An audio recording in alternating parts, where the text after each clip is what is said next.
Hello tout le monde, j'espère que tout se passe très bien pour vous. Aujourd'hui, on va parler d'un objet très sympa. Il s'agit d'un gimbal de chez Vantop, donc le Nimball M3, et je vais tout simplement vous présenter ce produit avec lequel j'ai pu m'amuser. Quand même, ce serait dommage de l'avoir reçu et de ne pas en avoir profité, bah ouais.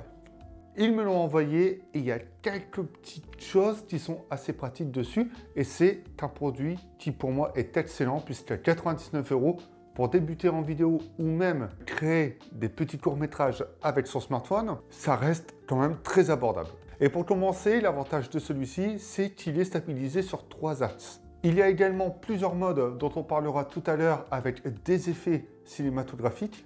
Mais la première chose qui m'a marqué dedans, c'est tout simplement le déballage, puisque vous avez une petite housse qui est offerte avec ce gimbal, mais aussi un petit trépied à visser juste dessous celui-ci, donc vous pouvez également le fixer sur un plus grand trépied. Vous avez également un contrepoids si le smartphone est un peu plus lourd, puisque vous pouvez mettre un smartphone qui pèse jusqu'à 250 grammes, ce qui est déjà pas mal en soi. Et donc cet appareil est ultra polyvalent. Voilà la proposition de la polyvalence accessible. J'avais testé le Smooth Q2 de chez Zhiyun, j'avais été totalement satisfait par ce produit. Pourquoi? Parce qu'il était très compact, très léger et très pratique à transporter, malgré qu'il n'y ait pas de housse avec. Cette fois-ci, le Nimball M3 est un peu moins compact. Il est beaucoup plus grand, mais il reste assez léger à utiliser. Le tout est en plastique, un plastique qui est quand même qualitatif, qui est agréable et surtout qui permet un bon maintien en main.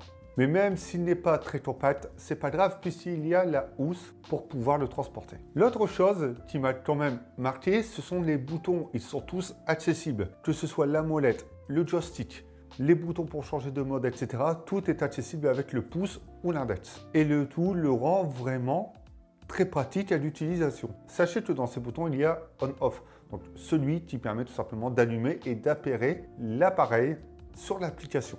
Puisqu'il y a une application disponible. Et celui-ci se connecte en Bluetooth tout simplement. Il permet également de changer de mode. Donc il y a plusieurs modes différents et vous pouvez y accéder depuis ce bouton. Vous avez le joystick qui permet tout simplement de faire pivoter le smartphone du haut vers le bas ou de la gauche vers la droite. La petite molette sur le côté gauche avec le pouce permet de zoomer et de dézoomer dans la vidéo ou pour prendre une photo. Il y a également deux LED de disponibles, l'une pour le mode utilisé et l'autre pour la batterie ou la mise en route. Et c'est très rapide à le prendre en main du fait que on n'a quasiment rien à faire, juste le tenir et avoir accès avec les doigts. Très pratique. Dès le démarrage, il y a le suivi de mouvement. Pour vous expliquer, dès que vous bougez la caméra, le smartphone, le stabilisateur suit le mouvement. Donc si vous allez à gauche, vous aurez un effet fluide vers la gauche. Ça donne un petit effet très sympa en vidéo, mais vous pouvez également stabiliser tout ça. Si vous bougez de la gauche vers la droite ou du haut vers le bas, le smartphone reste fixe si vous maintenez la petite gâchette avec l'index. De quoi rester fixe lors d'un plan. Gimo, c'est le nom de l'application de Vantop. Donc celle-ci propose plusieurs effets, plusieurs styles et plusieurs paramètres, comme le fait de filmer en 4K, de prendre tes panoramas de 180 à 320 degrés, et même en 3x3, la définition de la vidéo, le traçage. Et oui, vous pouvez tracer un petit rectangle pour maintenir un objet et garder le suivi de mouvement. Quoi qu'il arrive, vous pourrez donc bouger, tourner autour de l'objet sans le perdre. Et il y a également le suivi de visage.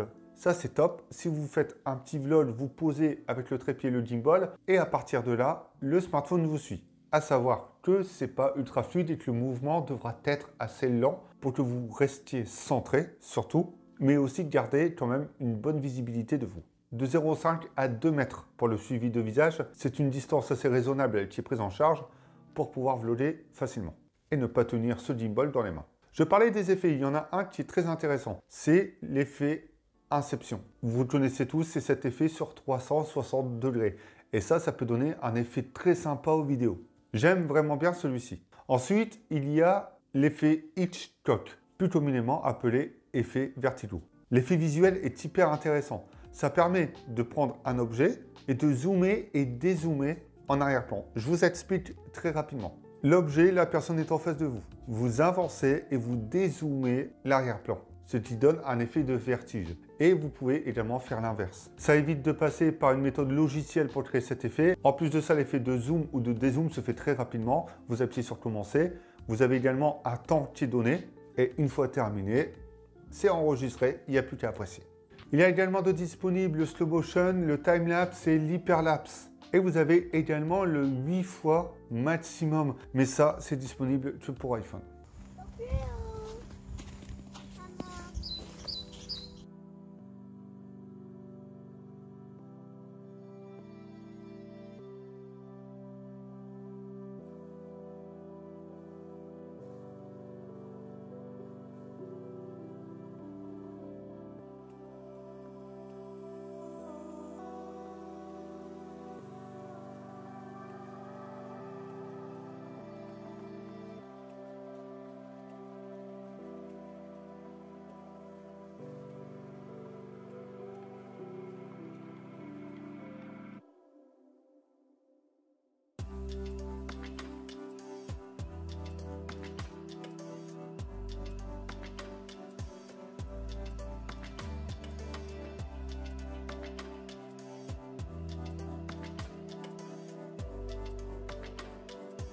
Pour parler de la batterie très rapidement, vous faites en moyenne 15 heures maximum avec ce gimbal. Ce qui est déjà plutôt bien de tenir 15 heures avec un produit comme celui-ci. Il se charge en micro USB, le câble est fourni, mais j'aurais préféré de l'USB type C. Ça ne charge pas rapidement. Mais bon, si vous laissez charger quelques heures et que vous partez pour filmer, sachez que vous ferez amplement votre petite séance de shooting avec. Je découvre la marque et en même temps, j'apprécie la marque. La proposition est excellente pour le prix et pour débuter en tant que créateur vidéo, créateur photo ou même créer de petits courts-métrages avec son smartphone, je le conseille amplement. Il est facile à prendre en main, il est plutôt léger. Encore une fois, on peut le transporter facilement. Il y a des effets très intéressants qui sont proposés, donc ça apporte une créativité derrière. Il y a également le poids pour contrebalancer. Enfin bref, je peux vous conseiller ce gimbal si vous en souhaitez un, pas trop cher, tout simplement.